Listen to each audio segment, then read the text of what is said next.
नमस्कार। अहम रमास्मी ओडिया चैनल को आपण मानक स्वागत। आज आम भिडियो माध्यम जाना कि किपरि आम निजको बंधन मुक्त करवा किंबा निजको उद्धार करवा।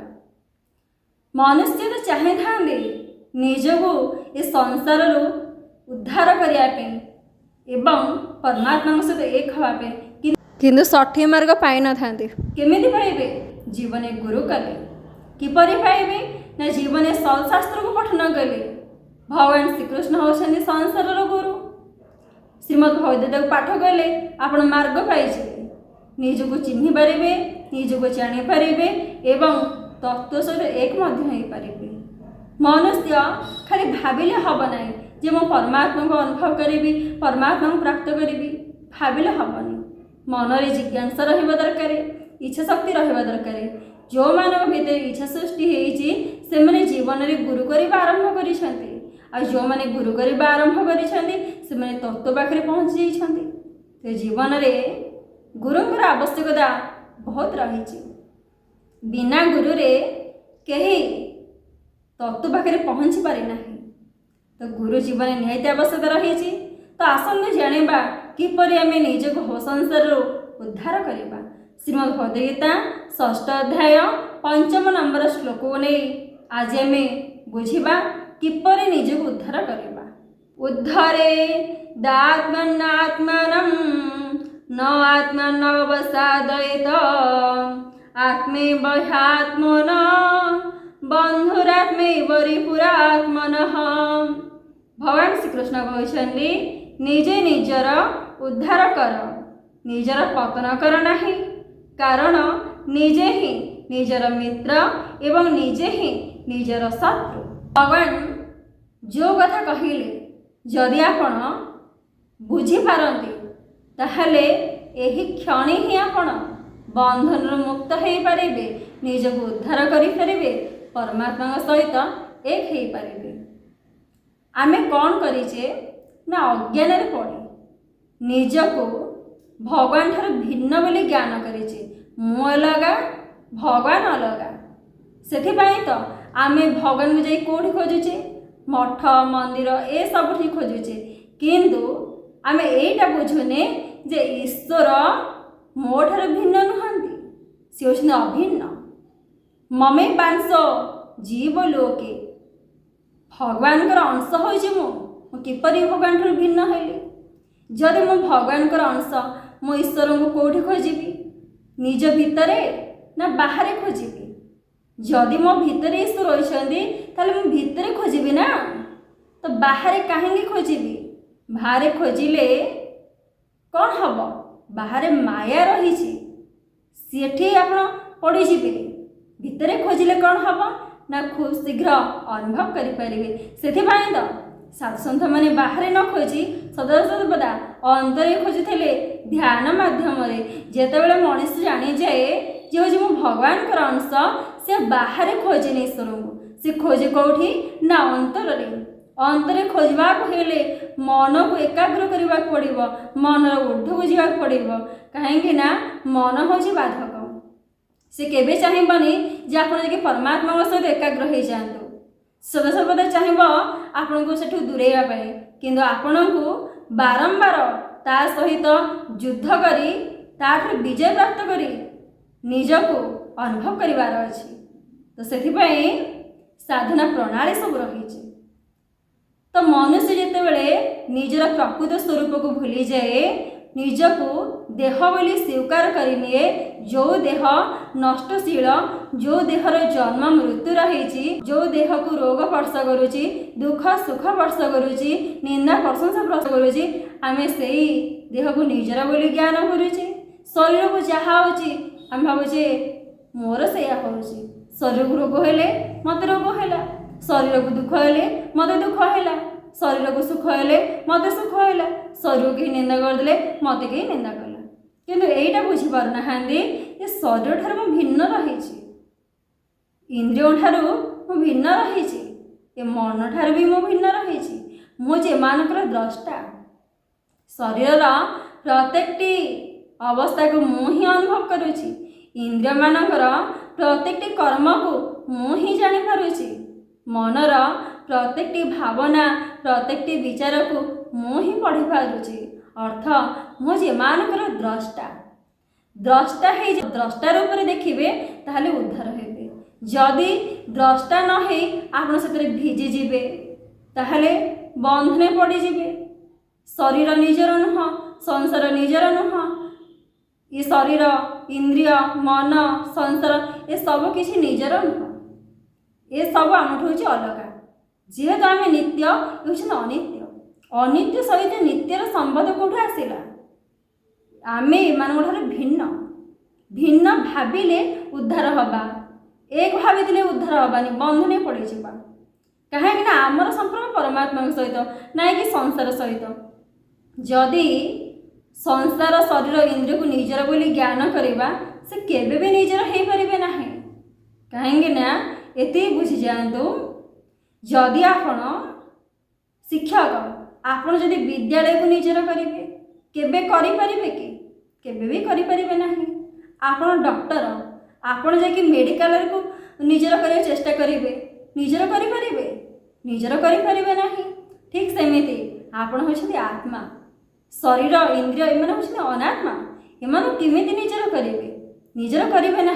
कहीं आपण बा निज होछन्ति स्थायी, एमान होछन्ति अस्थायी। एमानकर विनाश अच्छी, आपणकर विनाश नहीं। जार विनाश अच्छी ताको कौन निजर करहब नहीं।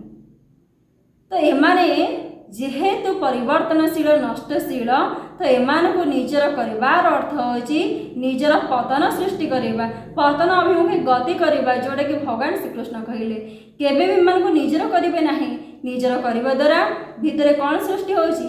आसक्ति, राग, देश, हिंसा, लोभ ये सब सृष्टि होची। जहाद्वारा कि धीरे धीरे आम कौन करुचे ना स्वरूप ठारू दूरे जाइकी सेमान सहित जोड़ी हो जाउची।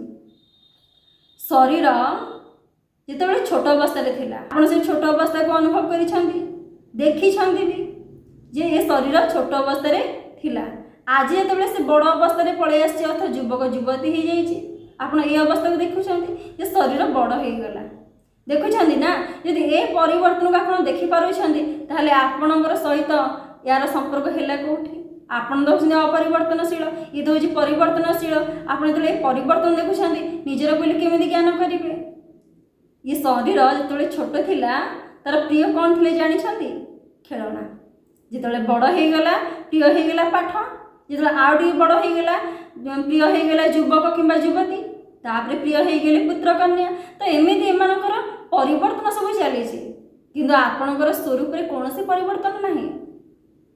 आपण एमानकु निजर करबा हेतु आपण भाबुछंती शरीर परिवर्तन हो गले मोर परिवर्तन हो गला, शरीर बुढ़ा हो गले मु बुढ़ा हो गली, यह सत्य नुह। शरीर युवक युवती अवस्था पहुँची गला अर्थ मु युवक युवती, एटा सत्य नुह। कहीं से युवक युवती शरीर दिने से वृद्धा शरीर को गमन कर सेतबे आपण निजको युवक युवती कहि परिबे कि? कहि परिबेनी। आपण सेतबे निजको वृद्धा बोली कहिबे, अर्थ कौन अज्ञान पर निजको वृद्धा बोली कहते, किंतु शरीर ये हूँ परिवर्तन। शरीर परिवर्तन रे निजको परिवर्तन बोली ज्ञान करवा हूँ बड़ अज्ञानता। कहीं शरीर इंद्रिय मन ये सब दि जाइए कर्म भी निजो करने, निजर करने नुह। आपण शिक्षक अच्छा विद्यालय दि जाइए पाठ पढ़ापी, निजर करने नुह। पाठ पढ़ेबे बास आपणकर सी हूँ कर्तव्य। ठीक सेमिति आपण शरीर इंद्रिय ये सब विनियोग कर संसार कर्म करेंगे, ये हूँ आप कर्तव्य। निजर कले ही से भूल रहीगला। कहीं आम देखूँ जिते शरीर को निजर बोली ज्ञान करुचे, जिते संसार में कर्तव्य करुचे, कहीं निंदा कला, कहीं प्रशंसा कला, कहीं दुख देला, कहीं सुख देला, आम से फरक पड़ोनी। कहीं ये बुझीजे जे शरीर इंद्रिय मन ये सब केवल कर्म करने दिखाई।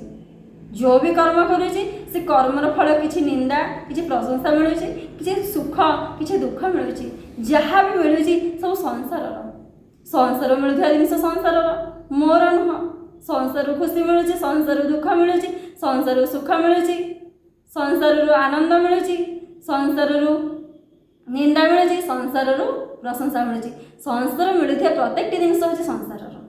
आपणकर नुह आपण स्वरूप जोटा भरी रही है आपणकर आपण स्वरूप कौन भरी रही चिरंतन शांति सेटा हूँ आपणकर ता छड़ा आपणकर किसी भी नुह कर्म करने संसार आसते कर्म करू करू ये सब को निजर करवा आरंभ करदेवे बंधने पड़े ना बंधने बांधी जी से चाहिए मुक्ति प्राप्त करने से मुक्ति प्राप्त करने अपेक्षा एवं मुक्ति प्राप्त कर मुक्तता हिसाब से जीवन यापन करवाटा ही भल ना भगवान से कहले जिते मनीष निजक शरीर इंद्रिय एसबू बोले मानि निए से बंधन में जड़ित हो जाए आते परमात्मा अंश स्वरूप से निजक मानि निए संसार शरीर एसबू को निजर बोली मानि न थाए से सी बंधन मुक्त होगी थाए मन रखु आम मुक्ति से प्राप्त करवा जिते ये सब आम भिन्न बोली भाविबा शरीर इंद्रिय एसबू होती भिन्न मु हूँ भिन्न जदि ये सब मोर निजर होता चिरदिन मो सहित था ये चिरदिन रोना परिवर्तन दिन दिन हो जाती आंकर प्रिय पदार्थ भी दिन दिन परिवर्तन हो जाए केतबेले खेलना प्रिय हो जाए केतबेले पाठपढ़ा प्रिय हो जाए केतबेले युवक युवती प्रिय हो जाती केतबेले पुत्र कन्या प्रिय हो जाती तो ये सब परिवर्तन चली परिवर्तन को देखुची ये परिवर्तन को अनुभव करने मो संसार आसी कि जदि सब निजर बोली मानि नेबी ताहले बंधने बांधी तो भगवान श्रीकृष्ण कौन कहले ना निजे निज को उद्धार कर निजे निजर पतन कर ना अर्थ ये संसार भौतिक वस्तु पदार्थ ये सब को तुम्हें निजर कर ना ये मानि नियो ये सब केवल कर्म करने दि जाए धन दि जाए घर दि जाए गाड़ी दि जाए अन्य जिनस आपको दि जाए या माध्यम संसार कर्म करेंगे या माध्यम परिवार कर्म करेंगे या माध्यम शरीर कर्म करेंगे कर्म कला बेले ये मान ने ये सब संसार ये सब संसार कर्म विनियोग करार अच्छे किसी भी मोर सहित संपर्क ना केवल मोर परमात्मा सहित संपर्क अच्छी जिते गोटे मनीष परमात्मा सहित एक हो थाए ये सबको निजठू अलग बोली भावी निए से सी शांति आनंद खुशी बंची थाए कहुए त्याग कले मनुष्य खुशी पाए भोग कले मनुष्य दुख पाए कहीं ना भोग करवा आम स्वरूप ना त्याग करवा आम स्वरूप अच्छे त्याग माने कौन त्यागर अर्थ संसार जहाँ मिले संसार सेवार विनियोग कर दियो अर्थ यह कहुनि जे आपण बारे जहाँ सब किसी दान कर दियो से कथा कहुनि एमती भूल अर्थ नेबेनी संसार में जहाँ भी आपको किसी मिली से सब आवश्यक अनुजाई जी आपंकर आवश्यक से सब को रखी आवश्यक पूर्ण करंतु किंतु आवश्यक पूर्ण कर समय ये मानि नियंतु ये सब मोर जोड़ी हबार ना कौन से जोड़ी हबार ना केवल कर्म करार अच्छी अर्थ अच्छी अच्छी जी कर्मर आवश्यकता रही द्वारा कर्म करी किंतु से कर्म जोड़ी हेबेनी स्त्री अच्छी अच्छी सहित रही किंतु स्त्री सहित जोड़ी हेबे ना पिला छुआ अच्छा कर्म करी कि सहित जोड़ी हेबेनी बंधन सृष्टि करेंगे अर्थ आसक्ति लोभ ये सब सृष्टि करेंगे अर्थरे लोभ सृष्टि करेंगे स्त्री प्रति कामना सृष्टि करेंगे पिला प्रति किसी आशा आकांक्षा ये सब रखेंगे केवल कर्म करेंगे ये कहुए आपन को जो भी भगवान आपन को प्रदान कर संसार से सबू संसार कर्म पे दि जाइए आसक्ति राग हिंसा देश मुक्त ही संसार सेवा विनियोग कर सेवार अर्थ यहाँ जे आपण शरीर सेवा करेंगे परिवार सेवा करेंगे स्त्रीर सेवा करेंगे पुत्र सेवा करेंगे अन्य सामाजिक भी सेवा करेंगे किंतु कौन से सेवारे एति मानि नेबे जे कौन से सेवारे आसक्ति रखबार नहीं आसक्तिर सृष्टि हो जाउची कामना कामना पूर्ति जदि हो जाउची सृष्टि होची लोभ लोभ सृष्टि हो धीरे धीरे मनुष्य बंधन में पड़ जाए यदि लोभ पूर्ण न हुए राग सृष्टि हुए जहाँ कि मनुष्य बंधन पड़े ये सब होती क्षति जिनस या दूरेबार अच्छे केवल कर्म करार अच्छे तो भगवान तोर बाणी जहाँ थिला आमे जदि ताहा मानिबा तले बंधन मुक्त हवा आ जे ता सहित जोड़ी होई रहिबा तले बंधनग्रस्त हवा संसार रे बांधी होई जिबा शेष मुक्तता खोजिबा जोटा कि मनुष्य होइछि बड़ मूर्खता प्रथम ही जानी जातु ताठर दूरे जातु उदाहरण स्वरूप बुझातु गोटे जगह निया लगी आपण कौन करेंगे निया भीतर प्रवेश करेंगे ना निया दूरे रहिबे ଜାଣିଛନ୍ତି ନିଆଁ ପାଖକୁ ଯଦି ଯିବି ଏ ଶରୀର ଜଳିଯିବ, ଯେତେବେଳେ ଦୂରେଇ ରହିବି ତାହେଲେ ଭଲ। ତ ଆପଣ ଚାହାନ୍ତିନି କ'ଣ ନିଆଁ ଭିତରକୁ ଯିବା ପାଇଁ, କାହିଁକି ନା ଆପଣ ସେତିକି ବୁଦ୍ଧି ଅଛି ଯେ ନିଆଁ ଭିତରକୁ ଗଲେ କ୍ଷତି ହେବ, ନିଆଁ ଭିତରକୁ ମୋତେ ଯିବାର ନାହିଁ। ଠିକ୍ ସେମିତି ଆପଣ ଆଉ ଗୋଟେ ଉଦାହରଣ ସ୍ୱରୂପ ବୁଝନ୍ତୁ। ପୋଖରୀରେ ପଙ୍କ ଅଛି, ଆପଣ ଉପରେ ଠିଆ ହେଇଛନ୍ତି, ଆପଣ ଭାବୁଛନ୍ତି ଯଦି ପଙ୍କ ଭିତରକୁ ଯିବି ମୋତେ ଗୋଡ଼ ଧୋଇବାକୁ ପଡ଼ିବ, ପଙ୍କ ଭିତରକୁ ଯିବି କାହିଁକି, ଗୋଡ଼ ଧୋଇବି କାହିଁକି। ଠିକ୍ ସେମିତି ସ୍ୱରୂପରେ ରହିଯିବି, ସଂସାର କର୍ମ ଯେମିତି କରିବାର ଅଛି କରିବି, ତ ମୋତେ ବନ୍ଧନ ବାନ୍ଧିବାର ନାହିଁ। ମୁକ୍ତ ହିସାବରେ ଯେମିତି ଆସିଲି ମୁକ୍ତ ହିସାବରେ ସେମିତି ପଳେଇବି। ଆଉ ମୁଁ ଯଦି ପୁଣି ବନ୍ଧନ ବାନ୍ଧିବି, ପୁଣି ପଙ୍କରେ ଗୋଡ଼ ବୁଡ଼େଇକି କ'ଣ କରିବି ନା ଗୋଡ଼ ଧୋଇବି, ଲାଭ କ'ଣ ହେବ? ତ ସେତିକି ସମୟ ନଷ୍ଟ ହେଇଥିବ ନା। ତ ଆପଣ ସେତିକି ସମୟରେ କ'ଣ କରିବେ, ସ୍ୱରୂପକୁ ଜାଣିବେ, ଧ୍ୟାନ କରିବେ, ନିଜକୁ ଅନୁଭବ କରିବେ। ଯେଉଁ ଶିକ୍ଷା ଆପଣ ଅନୁଭବ କଲେ ସେହି ଶିକ୍ଷା ଆପଣ ସମାଜକୁ ପ୍ରଦାନ କରିବେ। କୁହାଯାଉନି ଯେ ଆପଣ ଖାଲି ଆର୍ଥିକ ସେବା ସଂସାରକୁ କରନ୍ତୁ, ଆର୍ଥିକ ସେବାଠୁ ବଡ଼ ସେବା ହେଉଛି ତତ୍ତ୍ୱ ଜ୍ଞାନ କାହାକୁ ବୁଝେଇଦେବା, କାହାକୁ ନିଜର ଶତ୍ରୁ ନିଜେ ନିଜର ମିତ୍ର। କିପରି? ଯେତେବେଳେ ମଣିଷ କର୍ମ କରେ, କର୍ମ ବନ୍ଧନରେ ବାନ୍ଧି ହୁଏ ନାହିଁ, ସେତେବେଳେ ସେ ମିତ୍ର। ଆଉ ଯେତେବେଳେ ବାନ୍ଧି ହୋଇଯାଏ, ସେ କର୍ମଫଳ ପୂର୍ତ୍ତି ହୋଇଗଲେ ପୁନର୍ବାର କିଛି ଲୋଭ ସୃଷ୍ଟି କରେ, ଲୋଭ ସୃଷ୍ଟି ହେଲା ପରେ ଯଦି ଲୋଭ ପୂର୍ତ୍ତି ନହେଲେ ରାଗ ଉତ୍ପନ୍ନ ହୁଏ, ସେତେବେଳେ ମଣିଷ ନିଜେ ନିଜର ଶତ୍ରୁ। ଆଜିକାଲି ସଂସାର କଥା ଜାଣିଥିବେ, ଗୋଟେ ପୁଅ ଗୋଟେ ଝିଅକୁ ପାଇବା ପାଇଁ ଚେଷ୍ଟା କରୁଛି, ଯେତେବେଳେ ସେ ଝିଅଟିକୁ ନ ପାଉଛି ତା ମନରେ ଅନେକ ପ୍ରକାର ବିକୃତିଆ ଭାବନା ସୃଷ୍ଟି ହେଉଛି। ମୁଁ ତ ପାଇଲିନି, ଆତ୍ମହତ୍ୟା କରିଦେବି। ତ କ'ଣ ଏ ବିଚାର ନିଜ ଭିତରେ ସୃଷ୍ଟି ହେଲା ନା, ତ ନିଜେ କ'ଣ କଲେ, ଆତ୍ମହତ୍ୟା କଲେ, ନିଜ ନିଜର ଶତ୍ରୁ ହେଇଗଲେ। ଯଦି ଏତିକି ଭାବିଥାନ୍ତେ ନାଇଁ ମୁଁ ମୋ ସ୍ୱରୂପରେ ରହିବି, ମିଳିଲା ମିଳିଲା ନ ମିଳିଲା ନାହିଁ, ତାହେଲେ ଇଏ ଆପଣଙ୍କର ମିତ୍ର। ତ ମଣିଷ ଯେତେବେଳେ ବିବେକ ଅନୁଯାୟୀ ସଂସାରରେ ବଞ୍ଚେ, ସେତେବେଳେ ସେ ମିତ୍ର ପରି ବଞ୍ଚେ। ଯେତେବେଳେ ସେ ବିବେକକୁ ଜାଗ୍ରତ ନ କରି ମନ ମାଧ୍ୟମରେ ବଞ୍ଚେ, ସେ ସେତେବେଳେ ଶତ୍ରୁ ପାଲଟିଯାଏ। ତ ଆଶା କରୁଛି ଭିଡ଼ିଓ ମାଧ୍ୟମରେ ବୁଝିପାରୁଥିବେ ମଣିଷ କିପରି ନିଜକୁ ଉଦ୍ଧାର କରିବ, ଯେତେବେଳେ ସେ ନିଜ ସ୍ୱରୂପରେ ରହି ସ୍ୱରୂପସ୍ଥ ରହି କର୍ମ କରିବ।